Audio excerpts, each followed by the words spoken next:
Benjamin Sesko. Dharmesh, what do we know? Yeah, I mean, this one looks like it's developing now. There is an expectation at some point in this transfer window he may make that move to the Premier League. Manchester United are expected to make a formal offer to RB Leipzig for their striker Benjamin Sesko. They've been in talks with Leipzig over what they would be prepared to pay in regards to a transfer fee and, of course, that all-important structure as well. We do know that Newcastle United are in ongoing talks over the structure of a deal because they made their first move of the two clubs who are interested in Sesko by putting a formal bid on the table. It was worth in total around 80 million euros, 75 million euros initial payment, 5 million euros in performance-related add-ons, which in sterling is just shy of 70 million pounds. As far as Sesko is concerned, we're told that he is open to both projects, but maybe significantly, one source, and it should be reiterated, it is just one source, has told us that he is leaning towards Manchester United. That's if a deal can be agreed, because all of this can be a moot point if RB Leipzig don't agree a deal with either of these clubs and he ends up staying at RB Leipzig, or it's only one club that RB Leipzig agree a deal with, and then Sesko then will have to make a decision within that framework as well. So United's pursuit of Benjamin Sesko, it is clear they definitely do want the player.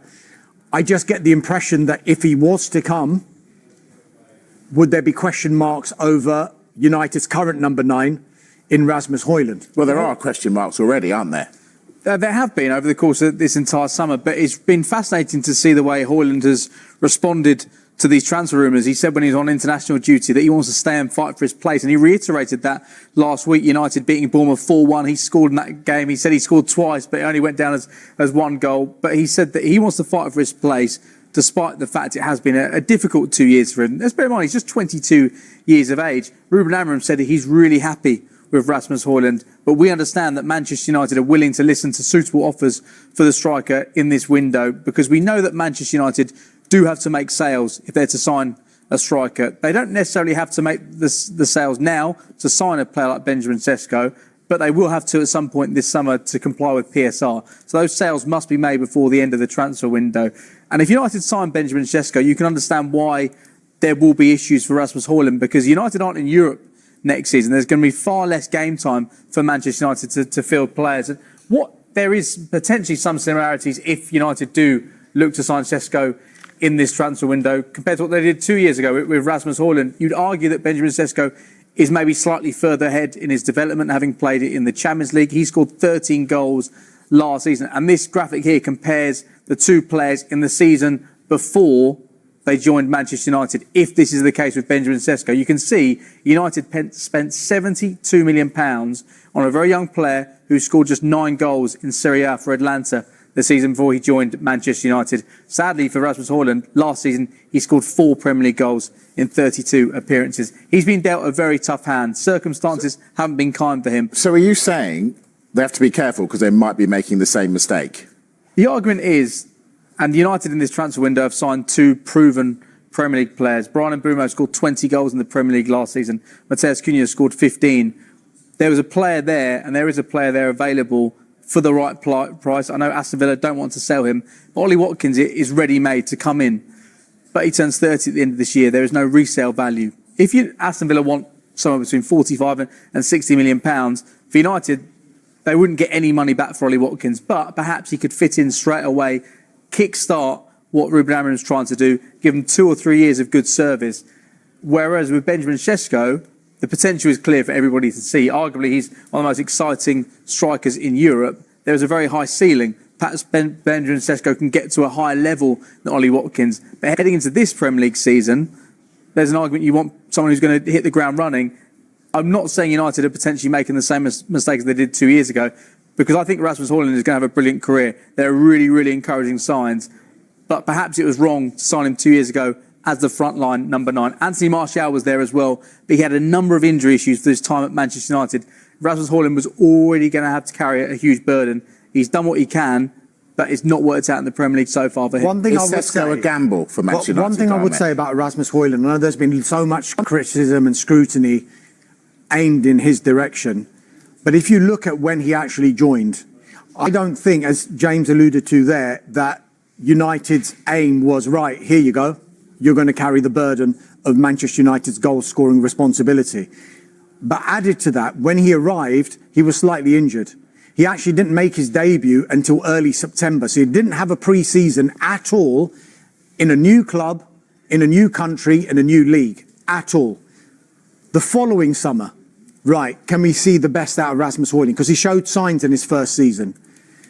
And he started this second pre-season fantastically well until he got a really bad hamstring injury playing against Arsenal, I think it was, in that pre-season.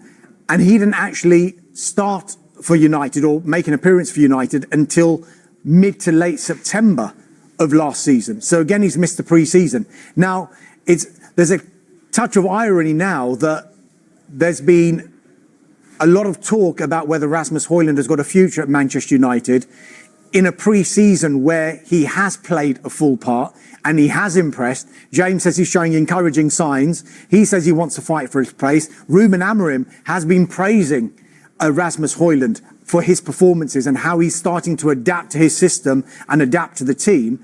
And it comes at a time when Manchester United are potentially considering offers for him. So it's a difficult one for the club, but it's a difficult one for Højlund as well. Yeah, all that said, are Manchester United looking at possibly starting the season with a completely revamped front line?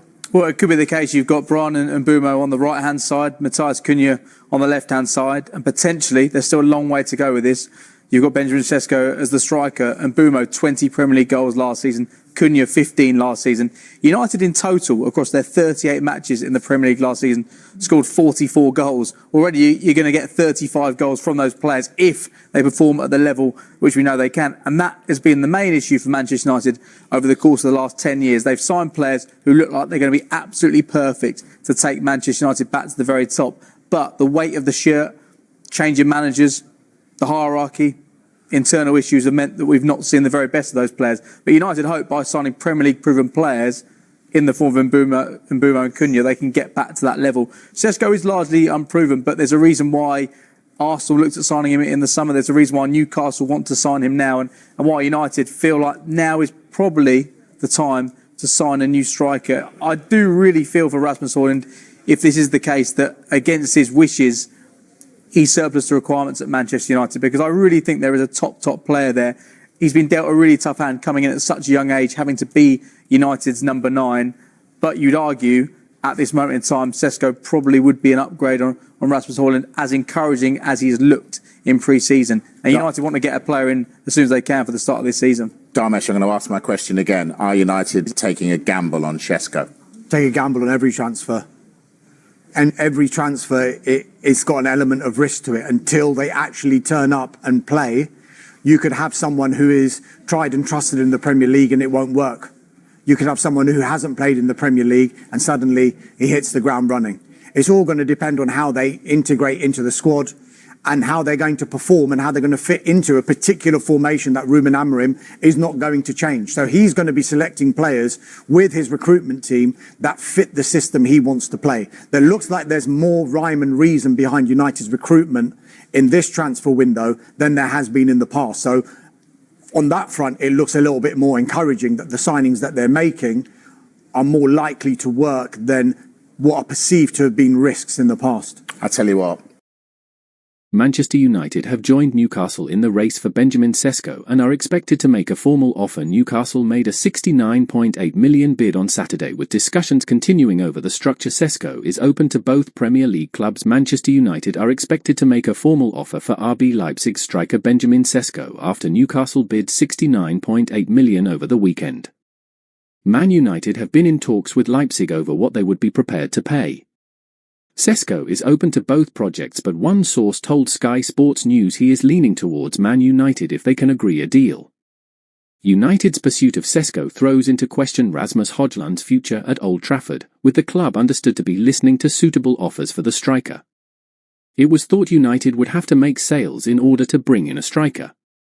However, while the priority is to offload players, it is understood Ruben Amorim's side can buy before selling, provided there are sales before the window closes. It is understood Leipzig are interested in Højlund and have explored the conditions of a loan. Leipzig had proposed taking the striker on loan as part of any possible deal for Sesko. Sesko was absent from RB Leipzig's pre-season friendly loss to Atalanta on Saturday due to his expected departure from the club. The striker has told his teammates that he will be leaving, according to Sky in Germany. Marcel Schäfer, Leipzig's managing director for sport, confirmed clubs have made approaches for Sesko. We won't go into detail on that, but when I say that several clubs have shown strong interest and have made approaches, it's obvious what has happened, he said. Newcastle are also interested in Yoane Wissa, who was not part of Brentford's squad for their friendly against QPR on Saturday, as he pushes for a move. Você tá sabendo que acabou de ser publicado o edital do TJ São Paulo? Ah, tô sabendo sim, esse novo concurso é pro cargo de escrevente que exige só o ensino médio. Mas e as vagas desse concurso aí são pra onde? Seguinte, o TJ divulgou, são mais de 2.800 cargos vagos e as vagas estão distribuídas para várias cidades dentro aqui do estado de São Paulo. Tá, e se eu começar a estudar agora, você acha que eu tenho chance de ser aprovado nesse concurso? Se você começar a estudar agora, você tem chance porque a gente ainda tem tempo até a data da prova, mas é o seguinte,